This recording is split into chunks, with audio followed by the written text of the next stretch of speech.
Honey trap ಪ್ರಕರಣಕ್ಕೆ ಸಂಬಂಧಪಟ್ಟಂತೆ ಪರಮೇಶ್ವರ್ ಉತ್ತರ ಕೊಡ್ತಾ ಇದ್ದಾರೆ. ಇದು ತನಿಖೆ ಆಗುತ್ತಾ ಏನ್ ಕತೆ ಅಂತ, ಇದಕ್ಕೆ ಫುಲ್ ಸ್ಟಾಪ್ ಹಾಕಲೇಬೇಕು ಅಂತ ಹೇಳಿದ್ದಾರೆ ಪರಮೇಶ್ವರ್.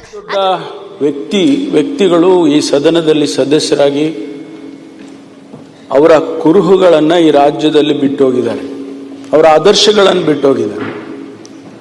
ಅಂತ ಸಂದರ್ಭದಲ್ಲಿ ಈ ಸದನದ ಗೌರವವನ್ನು ಕಾಪಾಡಬೇಕಾದ್ರೆ, ಸದನದ ಮರ್ಯಾದೆಯನ್ನು ಕಾಪಾಡಬೇಕಾದ್ರೆ, ಸದಸ್ಯರ ಮರ್ಯಾದೆಯನ್ನು ಕಾಪಾಡಬೇಕಾದ್ರೆ ಬಹುಶಃ ಇದಕ್ಕೆಲ್ಲೋ ಒಂದು ಕಡೆ ಇತಿಶ್ರೀ ಆಗಬೇಕು. ಇಲ್ಲದೆ ಹೋದ್ರೆ ಇದನ್ನು ಹೀಗೆ ನಡೆಸ್ಕೊಂಡು ಹೋದ್ರೆ ಬಹುಶಃ ಬಹಳಷ್ಟು ಜನರಿಗೆ ಅವರವರ ಮರ್ಯಾದೆಯ ಪ್ರಶ್ನೆ. ಹಾಗಾಗಿ ನಾನು ಮಾನ್ಯ ರಾಜಣ್ಣನವರು ಏನು ಪ್ರಸ್ತಾಪ ಮಾಡಿದ್ದಾರೆ, ಅವರು ನನಗೆ ಒಂದು ಮನವಿಯನ್ನು ಕೊಡ್ತೇನೆ ಅಂತ ಹೇಳಿದ್ದಾರೆ. ಆ ಆಧಾರದ ಮೇಲೆ ನಾನು ಒಂದು ಉನ್ನತ ಮಟ್ಟದ ತನಿಖೆಯನ್ನು ಆದೇಶ ಮಾಡ್ತೇನೆ ಮಾನ್ಯ ಸಭಾಪತಿಗಳೇ. ಇದು ಗೊತ್ತಾಗಲಿ, ಇದು ಯಾವ ರೀತಿ ಇದು ಸತ್ಯಾಸತ್ಯತೆಯನ್ನು ನಾವು ತಿಳ್ಕೋಬೇಕಾಗ್ತದೆ. ಹಾಗಾಗಿ ಇದು ಗೊತ್ತಾಗ್ಲಿ ಅಂತ ಹೇಳಿ ನಾನು ಒಂದು ಉನ್ನತ ಮಟ್ಟದ ತನಿಖೆಯನ್ನು ಆದೇಶ ಮಾಡ್ತೇನೆ. ಈಗ ಸಮೃದ್ಧಿ ಮಂಜುನಾಥ್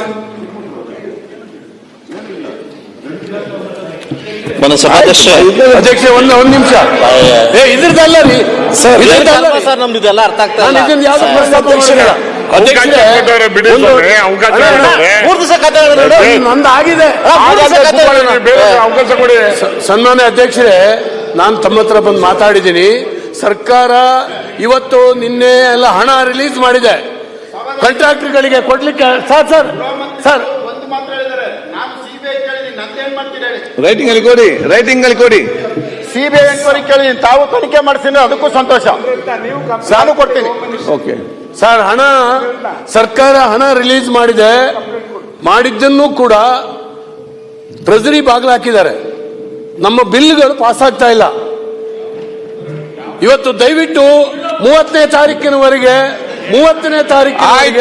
ಟ್ರೆಜರಿ ಓಪನ್ ಇಡ್ಲಿಕ್ಕೆ ದಯವಿಟ್ಟು ಹೇಳಬೇಕು. ಆಯ್ತು, ಅದನ್ನ ಹೇಳುವ. ಟ್ರೆಜರಿ ಓಪನ್ ಎಲ್ಲ ಕಡೆ ಆಯ್ತು. ಸಮೃದ್ಧಿ ಮಂಜುನಾಥ್ ದಯವಿಟ್ಟು ಸರ್ಕಾರ ಗಮನಿಸಬೇಕು. ಬಜೆಟ್ ಬಗ್ಗೆ ಮಾತಾಡ್ಲಿ.